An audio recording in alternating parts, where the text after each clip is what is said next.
નમસ્કાર મિત્રો, ગુજરાતની અંદર જે હાલ કંડક્ટરની ભરતી કંડક્ટર 2026 ચાલી રહી છે એની અંદર મિત્રો જો તમારે 75+ માર્ક્સ લાવવા હોય તો ક્યાંક ને ક્યાંક તમારી બુક લિસ્ટ સારામાં સારી હોવી જોઈએ. 2025માં જ્યારે હું ગુજરાત પોલીસની પરીક્ષામાં પાસ થયો ત્યારે મારી બુક લિસ્ટ ક્યાંક ને ક્યાંક મને મેટર કરી, કેમ કે જે મિત્રો તમે સારું મટીરિયલ જે પરીક્ષામાં પૂછાય એવું વાંચો તો જ તમારે સારા માર્ક્સ આવે, બાકી વધારે કંઈ થોતા વાંચવાનો મતલબ રહેતો નથી. તો તમે ઘણા મિત્રો મને પૂછશો કે નંદીશભાઈ તમે તો પોલીસની તૈયારી કરતા હતા અને પોલીસમાં લાગ્યા છો તો તમે કંડક્ટરનું કઈ રીતે કહી શકો? તો મિત્રો આગળની ભરતી જે 2024માં કંડક્ટરની ગઈ એની અંદર મારે બે મિત્રો જોડે કાલે સાંજે ચર્ચા થઈ ત્યારે મેં એમના જોડેથી જાણ્યું કે કંડક્ટરમાં 75+નો જો ટાર્ગેટ રાખવો હોય તો આ બધા જે તમારા સબ્જેક્ટ છે એની અંદરથી કયા ઉપર વધારે ફોકસ કરવો જોઈએ, કયો મટીરિયલ વાંચવો જોઈએ અને ખાસ કોર્સ લેવો જોઈએ કે ના લેવો જોઈએ. એ બે મિત્રોએ કોર્સ નહોતો લીધો. એમને મને યુટ્યુબની અંદર કીધું કે ફ્રીમાં ઘણા બધા લેક્ચર છે, એ લેક્ચર હું તમને આ વિડીયોમાં જણાવી દઈશ. તમે એ ખાલી ફ્રીના લેક્ચર જોઈ લેશો તો પણ તમારે સારામાં સારી તૈયારી થઈ જશે કે તમે પાસ થઈ જાઓ એમ. તો એ બધાની આપણે વાત કરીશું. અને મિત્રો ખાસ આ વિડીયો બનાવવાનો મતલબ એ છે કે 14 જૂને તમારે જે કોન્સ્ટેબલની પરીક્ષા ગઈ એમાં ઘણા મિત્રોને બહુ સારા માર્ક્સ થાય છે. આપણે મેરિટનો વિડીયો મૂક્યો, તમે એ જોજો એટલે તમને ખબર પડી જાય કે તમારે કેટલા માર્ક્સ થાય છે, મેરિટમાં આવશો કે નહીં આવો. બાકી જેમને ઓછા માર્ક્સ થાય છે એમના માટે કંડક્ટરની પરીક્ષા બહુ બેસ્ટ કહેવાય એમ, કેમ કે મિત્રો કોઈ નોકરી નાની મોટી હોતી નથી. કંડક્ટરમાં પણ કાયમી ભરતી છે, 26,000નો પગાર છે, એટલે બહુ સારામાં સારી નોકરી કહેવાય એમ. તો આ ભરતી જો આપણા હાથમાં આવી ગઈ તો આપણે જવા ના દેવાય. એનું મિત્રો ખાસ કારણ એ છે કે કંડક્ટરની ભરતીમાં જે સામાન્ય જ્ઞાન છે, ઇતિહાસ, ભૂગોળ, વારસો છે અને ખાસ ગણિત રીઝનિંગ પૂછાય છે, એ તમે કોન્સ્ટેબલમાં તૈયાર કર્યું છે તો એનો તમને અહીંયા બેનિફિટ થશે. અને તમે જે કોન્સ્ટેબલમાં તૈયારી કરી એ તમારી તૈયારી વેસ્ટ ના જાય ને કંડક્ટરનું કામ લાગે, એના માટે હું આજે આ વિડીયો લઈને આવ્યો છું. તો મિત્રો તમારો ટાઈમ બગાડ્યા વગર આપણે સીધી પોઈન્ટ ટુ પોઈન્ટ વિડીયોમાં સીધી વાત કરીએ. મિત્રો જે કંડક્ટરનો પેપર છે 100 માર્ક્સનું પૂછાય છે. 100 માર્ક્સનું મિત્રો તમારો પેપર આવશે અને મારા અંદાજે લગભગ 3 થી 4 મહિનાની અંદર એટલે કે દિવાળી આસપાસ કે દિવાળી પહેલા કંડક્ટરની ભરતી લેવાઈ જશે એવા હાલ માર્કેટમાં ન્યૂઝ ફરે છે. એ તો જ્યારે ઓફિશિયલ આવે ત્યારે આપણને કહી શકીએ. તો તમે આ 100 માર્ક્સની ફ્રીમાં કઈ રીતે તૈયારી કરી શકો? જેમ કે અમુક એકેડમી વાળા 1500, 2000, 4,000 કોર્સ વિડીયો લેક્ચરના કોર્સ વેચી રહ્યા છે. હું ના નથી પાડતો કે તમારે વિડીયો લેક્ચરના કોર્સ ના લેવાય. જો તમારે પ્રોપર પ્લાનિંગથી એક જ એપની અંદર બધું જોઈતું હોય તો તમે કોર્સ લઈ શકો. પણ જો તમે મારા જેવા હોય, જેમ કે મને મેથ્સ રીઝનિંગ ઓછું ભાવતું શરૂઆતમાં, તો મેં મેથ્સ રીઝનિંગનો કોર્સ લીધો હતો. બાકી મેં 120 માર્ક્સ જે કોન્સ્ટેબલમાં પાર્ટ બી હોય એનો મેં કશું કોર્સ નહોતો લીધો, કેમ કે યુટ્યુબની અંદર ઘણું બધું અઢળક મટીરિયલ વાંચવાનું લેક્ચરનું પડ્યું છે. જો તમારામાં તેવડ હોય, તમારામાં મિત્રો આવડત હોય તો તમે એ ફ્રીનું કન્ટેન્ટ યુઝ કરીને સારા માર્ક્સ લાવી શકો. તો આજે હું તમને ફ્રીના કન્ટેન્ટની વાત કરીશ. મિત્રો જે આપણા જે 100 માર્ક્સ છે એમાંથી સમથિંગ તમારે 75+નો ટાર્ગેટ રાખવો પડે. તમે 75+નો ટાર્ગેટ રાખશો એટલે તમારે 70 આસપાસ માર્ક્સ આવશે તો જ તમે મેરિટમાં સ્થાન લઈ શકશો. બહેનો માટે થોડાક ઓછા માર્ક્સ હોય તો ચાલે, પણ ભાઈઓને હાલ 70 માર્ક્સ પ્લસનો ટાર્ગેટ તો રાખવું જ પડે. મિત્રો જો સામાન્ય જ્ઞાન છે, ઇતિહાસ, ભૂગોળ, વારસો છે ને વર્તમાન પ્રવાહ એટલે મિત્રો કરંટ અફેર્સ થઈ ગયું. આ મિત્રો આટલું બધું ભેગું થઈ અને 20 માર્ક્સનું છે. હવે મારે તમને મિત્રો એટલું કહેવાનું કે ક્યાંક ને ક્યાંક તમે કોન્સ્ટેબલમાં ખાલી ઇતિહાસ, ભૂગોળ ને વારસો 3 કરતા હતા, એના તમને મિત્રો સમથિંગ 40 થી 50 માર્ક્સ મળતા હતા. 3 ના ઇતિહાસ, ભૂગોળ, વારસાના 40 થી 50 માર્ક્સ. અહીંયા તો મિત્રો ઇતિહાસ, ભૂગોળ, વારસો છે, સાથે સાથે જીકે પણ છે અને કરંટ અફેર્સ પણ છે, અને એના ખાલી ઓનલી ફોર તમને 20 માર્ક્સ છે. તો મારા હિસાબે જે તમે કોન્સ્ટેબલમાં જાડી ચોપડીઓ થિયરીઓ વાંચી એ તમારે આના માટે વાંચવાની નથી. મિત્રો જો તમે કોન્સ્ટેબલમાં તમારી નોટ્સ બનાવી હોય અથવા તો તમે જે એકેડેમીની બુક વાંચી હોય એમાં તમારે હાઇલાઇટ કરેલું હોય તો તમે આના માટે એ વાંચી શકો. બાકી મિત્રો તમારે આના માટે જેમ કે ઇતિહાસ, ભૂગોળ, વારસો થઈ ગયો એના માટે તમારે મેગા લેક્ચર જોઈ લેવાના. મેગા લેક્ચર કયા મિત્રો મેગા લેક્ચર જોવાના છે? તો મિત્રો આ સ્ક્રીન ઉપર તમે જોઈ લો. ઇતિહાસનો આ લેક્ચર છે, પછી ભૂગોળ માટે આ લેક્ચર છે અને વારસા માટે આ લેક્ચર છે. આ બધા જે મેગા લેક્ચર છે એ સમથિંગ 10-12 કલાકના છે. આની અંદરથી જે પૂછાય એવું આઈએમપી હોય એ લેક્ચરમાં બધું આવી જાય છે એમ. તો 20 માર્ક્સ માટે મિત્રો વધારે કંઈ મજૂરી કરવાની જરૂર નથી. આ જે લેક્ચર છે એ બધાની મિત્રો લિંક હું તમને ટેલિગ્રામમાં આપી દઈશ. ટેલિગ્રામની લિંક મિત્રો ડિસ્ક્રિપ્શનમાં છે, તો તમે ખાસ ટેલિગ્રામમાં જોઈન થઈ જજો કે જ્યાં 11,000 કરતાં વધારે પરીક્ષાની તૈયારી કરતા મિત્રો જોડાયેલા છે. તો તમે ખાસ તો જોડી જજો. હું જે પણ મિત્રો તમને આ જે વિડીયો આઈએમપી વિડીયો કહી રહ્યો છું એ બધાની લિંક અને ખાસ 2017માં 2 વાર ભરતી આવી હતી, 2021માં ભરતી આવી હતી અને 2024માં જે કંડક્ટરની ભરતી આવી હતી, કંડક્ટરની ભરતી જે 2024માં, એમાંથી કેટલા માર્ક્સનું કયા સબ્જેક્ટમાંથી પૂછાયું હતું? જેમ કે ગણિત છે તો ગણિત રીઝનિંગના 10 માર્ક્સ છે, તો 2024માં મારા હિસાબે ગણિતના 6-7 પ્રશ્નો હતા અને રીઝનિંગના 2 થી 3 પ્રશ્નો હતા. અને રીઝનિંગમાં બી 2 પ્રશ્નો હતા તો કયા કયા ટોપિકના હતા? ગણિતમાં 6 પ્રશ્નો હતા તો કયા કયા ટોપિકના હતા? પછી રોડ સેફ્ટીના 10 પ્રશ્નો 2024માં લગભગ 8-9 પ્રશ્નો હતા તો કયા ટોપિકમાંથી હતા? એ તમામ હું ટેલિગ્રામમાં માહિતી આપી દઈશ. PDF અથવા તો સ્ક્રીનશોટ મારા જોડે જે પડ્યા છે એ હું નાખી દઈશ, એટલે તમને ખબર પડે કે મારે રોડ સેફ્ટીના 10 માર્ક્સ કવર કરવાના છે તો 2024માં કયા સબ્જેક્ટમાંથી કયા ટોપિકમાંથી પૂછાયો છે, મારે એ ટોપિક જ કરવાનો છે. જેમ કે મિત્રો તમને સમજાવું તો રીઝનિંગમાં આપણે લોહીના સંબંધોમાંથી એક પ્રશ્ન પૂછાયો છે અને ઘડિયાળમાંથી એક પ્રશ્ન, 2 પ્રશ્નો પૂછાયા છે.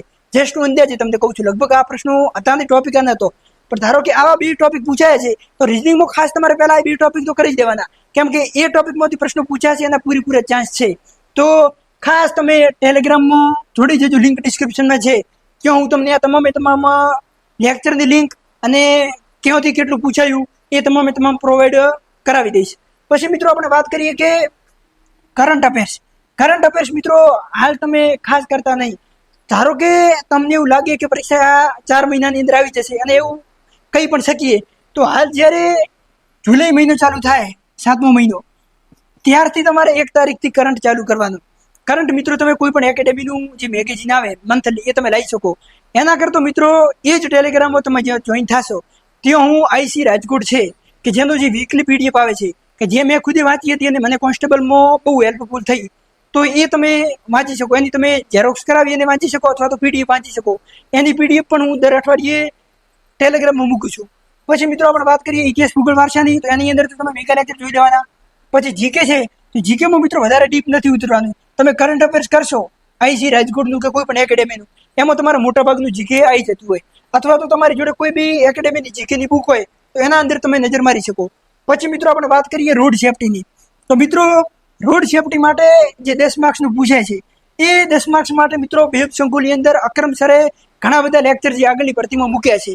અને રોડ સેફ્ટીમાં મિત્રો કંઈ એવું હોય નહીં. જેમ કે કરંટ અફેર્સ છે તો કરંટ અફેર્સમાં તો દર વર્ષે નવું કરંટ આવે, રોજ કંઈક ને કંઈક ઘટનાઓ બને, પણ રોડ સેફ્ટીમાં કંઈ રોજ અલગ અલગ ઘટનાઓનું ના થતું એમ, તો એ લેક્ચર તમારે કામ આવી જશે એમ.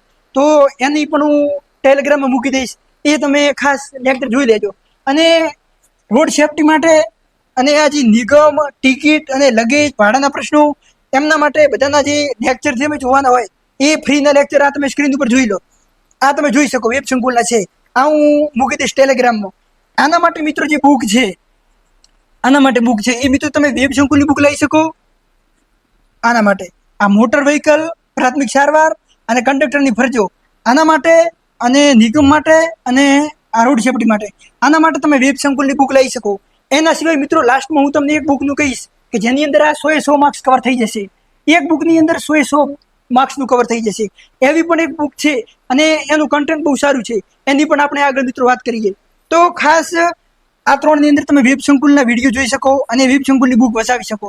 વાત કરીએ મિત્રો ગુજરાતી વ્યાકરણ અને અંગ્રેજી વ્યાકરણ, તો મિત્રો ગુજરાતી અને અંગ્રેજી વ્યાકરણ માટે મિત્રો અક્ષર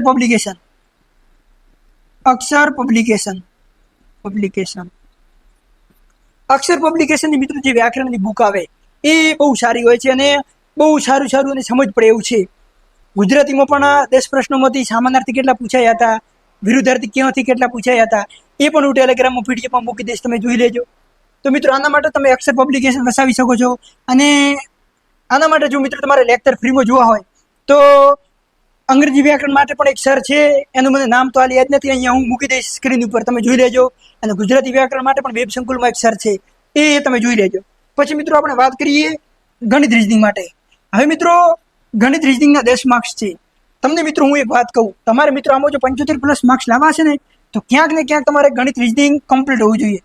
આ ગણિત રીઝનિંગ એનું મિત્રો કારણ એ છે કે તમારામાંથી ઘણા મિત્રો એવા હશે કે જે ગુજરાતી વ્યાકરણ અને અંગ્રેજી વ્યાકરણ જરાય નહીં આવડતું હોય. ગુજરાતી વ્યાકરણ તમને એવું હશે કે હું બહુ સારી તૈયારી કરું કે મહેનત કરું તો મને આવડી જાય, પણ ક્યાંક ને ક્યાંક અંગ્રેજી વ્યાકરણ જોઈએ ને તમે ગભરાઈ જતા હશો કે મને અંગ્રેજી નહીં આવડે. અને મિત્રો જો તમે અંગ્રેજીના 10 માર્ક્સ છોડ્યા, મેરિટમાંથી 12 જવાના દિવસો આવી શકે, તો ખાસ અંગ્રેજીને મિત્રો સ્કીપ કરતા નહીં. પણ જો અમુક મિત્રો એવા હોય જેને અંગ્રેજી જરાય ના ફાવતું હોય તો મિત્રો તમારે ક્યાંક ને ક્યાંક આ 10 માર્ક્સ ગણિત રીઝનિંગના કવર હોવા જોઈએ. પછી તમારે અંગ્રેજી વ્યાકરણ તમારું 10 માર્ક્સ ના આવડતું હોય, તમને ગણિત રીઝનિંગના 10 માર્ક્સ ના આવડતા હોય તો 100માંથી 20 માર્ક્સ તો તમારે ડાયરેક્ટ જતા રહે. તો પછી તમે 75+ મિત્રો કઈ રીતે ટાર્ગેટ રાખશો? તો ખાસ જો તમારે અંગ્રેજીમાં મિત્રો વાંધો પડતો હોય તો તમારે અહીંયા ગણિત રીઝનિંગના 10 માર્ક્સ કવર હોવા જોઈએ. જો તમારે ગણિત રીઝનિંગમાં લોચા પડતા હોય તો તમારે અંગ્રેજીના જે 10 માર્ક્સ છે એ કવર હોવા જોઈએ. આ બેમાંથી તમે એકને થોડા ઘણું સ્કીપ કરી શકો, વધારે સ્કીપ કરી શકતા નહીં. અને મિત્રો ખાસ તમને આ પરીક્ષામાં પાસ થવા માટેનું જે કહી શકીએ ને કે રામબાણ ઇલાજ, આ રામબાણ ઇલાજ મિત્રો આ કમ્પ્યુટરને તમે કહી શકશો. એનું મિત્રો શું કારણ છે કે કમ્પ્યુટર મિત્રો એવો વિષય છે કે માત્ર એક ચોપડી આવે છે કમ્પ્યુટરની, અને કમ્પ્યુટરની એક ચોપડીમાંથી 20 પ્રશ્નો બેઠા પૂછાય છે. ધારો કે કરંટમાંથી ક્યાંથી પ્રશ્ન પૂછાય એ આપણે નક્કી ના કરી શકીએ, ગણિતમાંથી કયો દાખલો ફેરવીને પૂછાય એ આપણે નક્કી ના કરી શકીએ, પરંતુ મિત્રો કમ્પ્યુટરમાંથી જે પ્રશ્નો બેઠા પૂછાવાના હોય ને એ જ પ્રશ્નો પૂછાય, એના સિવાય કશું પ્રશ્નો પૂછાતા નથી. તો કંડક્ટર માટે મિત્રો જો તમારે લેક્ચર જોવા હોય, તો લેક્ચર માટે મિત્રો તમે વેબ સંકુલના જોઈ શકો, એ હું અહીંયા લખી મૂકી દઈશ, એ તમે જોઈ લો. અથવા તો તમે ટીચિંગ કિશન સર છે, ટીચિંગ કિશન યુટ્યુબ ચેનલ છે, એમાં કિશન સરના જે વિડીયો છે કમ્પ્યુટરના એ મને તો સારા લાગ્યા છે. તમે વેબ સંકુલના બી જોઈ લેજો અને કિશન સરના બી જોઈ લેજો. તમને લાગે કે તમને વધારે સમજ કયામાં પડે છે એ તમે ખાસ જોઈ લેજો.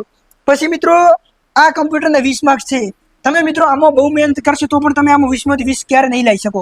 તમે આ બધામાં ગમે એટલી મહેનત કરો, તમે ગુજરાતી વ્યાકરણમાં બહુ મહેનત કરો તો 10માંથી 10 લાવવાનું ટાર્ગેટ રાખી શકો. આવે ના આવે નક્કી ના કહેવાય.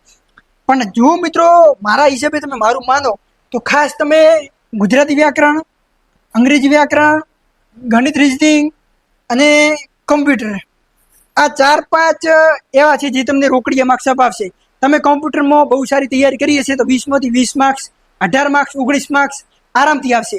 મારે જે રાતે 2 મિત્રો જોડે વાત થઈ, એમને એકને 20માંથી 20 માર્ક્સ હતા, એકને 19 માર્ક્સ હતા. તો કમ્પ્યુટર એવો સબ્જેક્ટ છે, એમણે મને કીધું કે તમે વિદ્યાર્થી મિત્રોને એવું કહેજો કે કમ્પ્યુટરને સ્કીપ ના કરે, કમ્પ્યુટર ઉપર વધારે ફોકસ કરે, કેમ કે એ રોકડા માર્ક્સ છે જે તમને મેરિટમાં સ્થાન અપાવે છે. પછી મિત્રો ખાસ મારે તમને એ કહેવાનું કે મેં અહીંયા મોક ટેસ્ટ લખ્યું છે. તમે મિત્રો બહુ સારી તૈયારી કરી હોય પણ જો તમે મોક ટેસ્ટ ના આપો તો તમને ઘણું નુકસાન થાય. જ્યારે મેં કોન્સ્ટેબલમાં 10 મોક ટેસ્ટ મિત્રો, મેં 11 મોક ટેસ્ટ આપ્યા હતા, 10 મોક ટેસ્ટ વિદ્યાર્થી મિત્રોને, અને સમથિંગ 400 આસપાસ વિદ્યાર્થી મિત્રોએ મોક ટેસ્ટ ખરીદ્યા હતા. તો આ તમે સ્ક્રીન ઉપર જોઈ લો, આ મિત્રોને 140 માર્ક્સ, 150 માર્ક્સ પણ આવેલા છે. અને સ્પેશિયલ કહી રહ્યા છે કે મોક ટેસ્ટનો ઘણો ફાયદો થયો. મેં મિત્રો જ્યારે કોન્સ્ટેબલમાં લાગ્યો ત્યારે મેં સમથિંગ 30 આસપાસ મોક ટેસ્ટ આપ્યા હતા. તો ક્યાંક ને ક્યાંક તમારે આની અંદર, જેમ કે તમે 10 મોક ટેસ્ટ આપો મિત્રો 100 પ્રશ્નોના, તો તમારે 100 × 10 એટલે તમારે 1000 પ્રશ્નો તૈયાર થાય. આ 1000માં તમારે કોમ્પ્યુટરના, ગુજરાતીના, અંગ્રેજીના રોકડિયા પ્રશ્નો આવી જાય તો એ તમે રિવિઝન કરી અને એમાંથી ઘણો સારો સ્કોર મેળવી શકો. તો ક્યાંક ને ક્યાંક જો તમારે આની અંદર મિત્રો બાજી મારવી હશે, આની અંદર સિલેક્શન લેવું હશે તો તમારે મોક ટેસ્ટ આપવા પડશે. હવે મિત્રો તમે મોક ટેસ્ટ કોને આપી શકો એની આપણે વાત કરીએ. તો મિત્રો તમે કોઈ બી એકેડેમીને મોક ટેસ્ટ આપી શકો. હું એવું નથી કહેતો કે હું તમને કહું એ મોક ટેસ્ટ આપો. તમે મિત્રો ગમે એના મોક ટેસ્ટ આપી શકો, તમને જે સારા લાગે એ. પણ કોન્સ્ટેબલ માટે મેં વિદ્યાર્થી મિત્રોને જે 10 મોક ટેસ્ટ બનાવી આપ્યા હતા એના કારણે મિત્રોને બહુ સારો ફાયદો થયો. તમે સ્ક્રીન ઉપર જોઈ લો કે બહુ બધા એમના થેન્ક યુના મેસેજો પણ આવેલા છે, મેસેજ, કોલ વગેરે દ્વારા મને કીધું કે નંદીશભાઈ ઘણા બધા તમારામાંથી પ્રશ્નો ગણિત રીઝનિંગને ખાસ બેઠા રકમ બદલાઈને પૂછાયેલા છે. અને આપણે એવું કંઈ બતાવતા નથી કે મારામાંથી આટલું પૂછાયું એટલું પૂછાયું. તમે મિત્રો સારી તૈયારી કરાવો, જેમ કે ગણિત રીઝનિંગના જે 50 ટોપિક છે, તમે 50 ટોપિકની તૈયારી કરાવો તો એમાંથી જ પ્રશ્નો આવવાના છે, તેમાં કંઈ બતાવવાનું હોતું નથી. તો જે વિદ્યાર્થી મિત્રોએ કોન્સ્ટેબલમાં ટેસ્ટ લીધા હતા એમને તો ભરોસો છે જ મારા ઉપર. અને ખાસ મોક ટેસ્ટનું મિત્રો એ કહેવાનું કે હું હાલ ટ્રેનિંગમાં છું, મારી જોડે મિત્રો ઓછો ટાઈમ હોય છે. અત્યારે બી રવિવારનો ટાઈમ છે અને 12 ઉપર 5 થી 7 મિનિટ થઈ છે, જમવાનો ટાઈમ છે, મારે 12 વાગે ચાલુ થઈ જાય તો જવાનું છે. તો ટાઈમ ન હોવા છતાં હું રવિવારના દિવસે ટાઈમ કાઢીને તમારા માટે વિડીયો બનાવવાની કોશિશ કરું. તો મિત્રો મારા જોડે વધારે ટાઈમ હોતો નથી કે હું તમારા માટે મોક ટેસ્ટ બધા ટાઈપ કરી અને મોકલી શકું. તો જે ટાઈપિસ્ટ હોય એ મેં ઘણા જોડે વાત કરી તો મને કોઈ મતલબ એવું નથી કે જે સેવાના રૂપે ફ્રીમાં ટાઈપિંગ કરી આપે. અને જો તમને મારે તૈયારી કરાવી જોઈએ, સારા મોક ટેસ્ટ આપવા જોઈએ તો ક્યાંક ને ક્યાંક પીડીએફની અંદર સારા મોક ટેસ્ટ હું તમને આપવાની કોશિશ કરી શકું. એના માટે મારા ટાઈપિસ્ટની જરૂર પડે કે જે પ્રશ્નો ટાઈપ કરીને આપી શકે. તો મેં જ્યારે એમના જોડે વાત કરી ત્યારે એમણે મને ઘણા બધા ભાવતાલ કર્યા કે હું આટલામાં એક પ્રશ્ન ટાઈપ કરી આપીશ, એક ટેસ્ટના આટલા રૂપિયા લઈશ. તો મેં ઘણા જોડે વાત કરી અને મને જે સસ્તામાં સસ્તું લાગ્યું એ મેં એમને કીધું. અને એના હિસાબે મેં મિત્રો 99 રૂપિયા ફી રાખી. ઓનલી 99 રૂપિયા. કોન્સ્ટેબલની અંદર જે 10 ટેસ્ટ હતા એની મિત્રો 199 ફી હતી. અને તો બી 400 પ્લસ મિત્રો જોડાયેલા હતા. 423 આસપાસ કોઈક મિત્રો જોડાયા હતા. તો જીએસઆરટીસી કંડક્ટર માટે આપણે ઓનલી ફોર 99 રૂપિયા ફી રાખીએ. એ મારે તો કશું છે નહીં મિત્રો, જે હોય ટાઈપિસ્ટ એને આપવાના હોય એના હિસાબે લેવા પડે. તો એ અને આ 99 રૂપિયા ફી મિત્રો આપણે 50 વિદ્યાર્થીઓ માટે રાખીશું. પછી આપણને એવું લાગશે કે ફી વધારવાની જરૂર છે, ટાઈપિસ્ટ કેટલા પૈસા લે છે એ હિસાબે આપણે પછી 199 કે 149 ફી કરશું. પણ જે શરૂઆતના જે 50 વિદ્યાર્થીઓ છે એ 50 માટે ઓનલી ફોર આપણે 99 રૂપિયા ફી રાખીશું. ઓનલી 99. અને જો તમારે આ 10 મોક ટેસ્ટ જોઈતા હોય તો લિંક ડિસ્ક્રિપ્શનમાં છે, તમે મેસેજ કરજો. એટલે ટેલિગ્રામની જ લિંક છે અથવા તમારા ઇન્સ્ટાગ્રામની લિંક છે, ત્યાં તમે મને મેસેજ કરજો કે મારે કંડક્ટર માટેના ટેસ્ટ જોઈએ તો તમને પ્રોવાઈડ કરાવી દઈશ. શરૂઆતના જે 50 વિદ્યાર્થીઓ છે એના માટે જ 99 ફી છે. એના પછી જે વિદ્યાર્થીઓ છે એના માટે 199 અથવા તો 149 ફી રહેશે, જે તમે ખાસ નોટ લેજો. અને ખાસ હવે મારે તમને મિત્રો એ કહેવાનું કે તમને એક બુકનું મારે કેવું, એક બુકનું કે એક બુક જો તમારે બધું એની અંદર ખાસ કંડક્ટરને લગતું તૈયારી કરી દેવી હોય, એક બુકની અંદર મિત્રો બધું મારે તમને કહી દેવું હોય તો એ છે મિત્રો યુવા ઉપનિષદ. યુવા ઉપનિષદ. મેં મિત્રો યુવા ઉપનિષદની કોન્સ્ટેબલ વખતે બુક વાંચી હતી અને મને તો ઘણો ફાયદો થયો. મતલબ કે એમનો કન્ટેન્ટ એવો સારો હોય કે આપણને વાંચવાની મજા આવે. તો આના અંદર પણ જે એમનું દ્વિતીય આવૃત્તિ છે એ પોતે હમણાં જ લગભગ લોન્ચ કરી છે. મેં પણ યુટ્યુબમાં વિડીયો જોયો, પછી ડેમો કોપી જોઈ, એટલે મને લાગ્યું કે આની અંદર ઘણું બધું સારું છે કે જે અહીંયા હું ફોટો મૂકું, તમે જોઈ લો. તો તમારી જો ઈચ્છા હોય તો તમે આ પણ બુક મંગાવી શકો. બાકી મારે કંઈ લેવા દેવા નથી કે તમે કોઈ બી એકેડેમીની બુક મંગાવો, મારે કશું ફાયદો નથી. મને જે મિત્રો યોગ્ય લાગ્યું, તમને કહેવા લાયક લાગ્યું કે હું તમને સજેસ્ટ કરી શકું, એ મેં તમને સજેસ્ટ કર્યું છે. જો તમે ખાસ એક બુકની અંદર બધું તૈયારી કરવા માંગતા હોય તો તમે યુવા ઉપનિષદ લાવજો. અને જો તમારે અલગ અલગ લાવવું હોય તો તમે અક્ષર પબ્લિકેશનની છે, પછી ગણિત રીડિંગ માટે નીરજ ભરવાડ સર અથવા તો બકુલ પટેલ સર છે, એમનું તમે કરી શકો. અને ખાસ મિત્રો 75 પ્લસનો હાલ ટાર્ગેટ રાખજો. અને કંડક્ટરની અંદર મિત્રો એમનું સિલેક્શન થશે કે જે સારી રીતે પ્લાનિંગથી મહેનત કરશે. જે રોકડિયા માર્ક્સ છે, વ્યાકરણના છે, ગણિત રીડિંગના છે, કમ્પ્યુટરના છે, આ રોકડિયા માર્ક્સ ઉપર જ્યારે ફોકસ કરશે ત્યારે સિલેક્શન લઈ શકશે. અને તમે પણ કોન્સ્ટેબલમાં જોયું હશે કે મોક ટેસ્ટ આપ્યા હશે તમારા મિત્રોએ, કે તમે એનો તમને કેટલો ફાયદો થયો, તમારા ટાઈમ મેનેજમેન્ટ કેટલું આવ્યું, તમને કયા પ્રશ્નો છોડવા જોઈએ, કયા ના છોડવા જોઈએ, એમનો તમને ફાયદો થયો. તો અહીંયા પણ તમે મોક ટેસ્ટ આપજો. તમે કોઈ પણ એકેડેમીને આપી શકો, કેમ કે તમે મોક ટેસ્ટ આપો એ મારા માટે મહત્વનું છે કે ગમે એ થાય તમે એક નોકરીમાં લાગી જાઓ એ મહત્વનું છે. તમે અહીંયાથી જ મોક ટેસ્ટ ખરીદો એ મહત્વનું નથી. પણ આ તો મને કોન્સ્ટેબલ વખતે જે મેં મોક ટેસ્ટ આપ્યા એના પછી ઘણા વિદ્યાર્થીઓના મેસેજો આવ્યા કે નંદીશભાઈ અમારે કોન્સ્ટેબલમાં અમે થોડા માટે રહી ગયા છીએ, પણ તમારા ટેસ્ટથી અમને ફાયદો ચોક્કસ થયો છે, તો કંડક્ટરમાં અમારે લાગી જવું છે તો તમે ટેસ્ટ લાવો. તો આપણે ટેસ્ટ લાવ્યા છીએ અને એની ફીસ ઓનલી ફોર 99 રાખી છે 50 વિદ્યાર્થીઓ માટે. તો ફટાફટ બધા મિત્રો જોઈન થઈ જજો. અને ટેલિગ્રામની લિંક ડિસ્ક્રિપ્શનમાં છે કોર્સ માટેની, અને જે મેઇન વિડીયો લેક્ચર માટેની ટેલિગ્રામ છે એની, એમાં પણ તમે સૌ જોઈન થઈ જજો. અને સારી રીતે સૌ તૈયારી કરો. કોન્સ્ટેબલમાં ઓછા માર્ક્સ આવ્યા હોય તો મિત્રો હવે ગભરાવાનું નથી. ગમે એ થાય આપણે કંડક્ટરમાં પાસ થવાનું છે. તમને એક નોકરી મળી જાય પછી તમે રજા મૂકીને કે સાઈડમાં તૈયારી કરીને બીજી નોકરીમાં જઈ શકો. તો હવે આને મિત્રો આપણે છોડવાની નથી. ગમે એ થાય આપણે કંડક્ટરમાં આ વખતે પાસ થવાનું જ છે. બાકી તમારા કંઈ પણ પ્રશ્નો હોય તો મને કમેન્ટમાં તમે પૂછી લો. બાકી ખાસ તમે મિત્રો આ મહેનત કરું છું તમારા માટે, એ બદલ તમારા મિત્રો ખાસ તમે લાઈક ઓછી કરો છો. આ લાઈક મિત્રો તમે થોડી વધારો, પછી હાઈપનો ઓપ્શન છે હાઈપ કરો, અને ખાસ સબસ્ક્રાઈબ કરો. ઘણા જે કંડક્ટરની તૈયારી કરતા નવા મિત્રો હશે એમને કંડક્ટરની આગળની તૈયારીની પણ રણનીતિ અને કોન્સ્ટેબલવાળા જે તૈયારી કરવી છે 2027 માટે એમનું પણ પ્લાનિંગ અહીંયા આ ચેનલ ઉપર તમને મળી જશે. તો ખાસ તમે ભાઈ બહેનના નાતે કે એક મિત્રના નાતે સબસ્ક્રાઈબ, લાઈક, હાઈપ અને તૈયારી કરતા મિત્રો સુધી શેર આવું બધું કરી દેજો, એટલે મને પણ આગળ વિડીયો બનાવવામાં મજા આવે. બાકી આપણે મળીશું આગળ નવા વિડીયો સાથે. ત્યાં લગી સૌ મિત્રોને ઓલ ધ બેસ્ટ. બહુ સારી તૈયારી કરો અને ખાસ આ જે કીધું એના ઉપર વધારે ફોકસ કરજો. આપણે મળીશું નવા વિડીયો સાથે. Thank you. જય હિન્દ.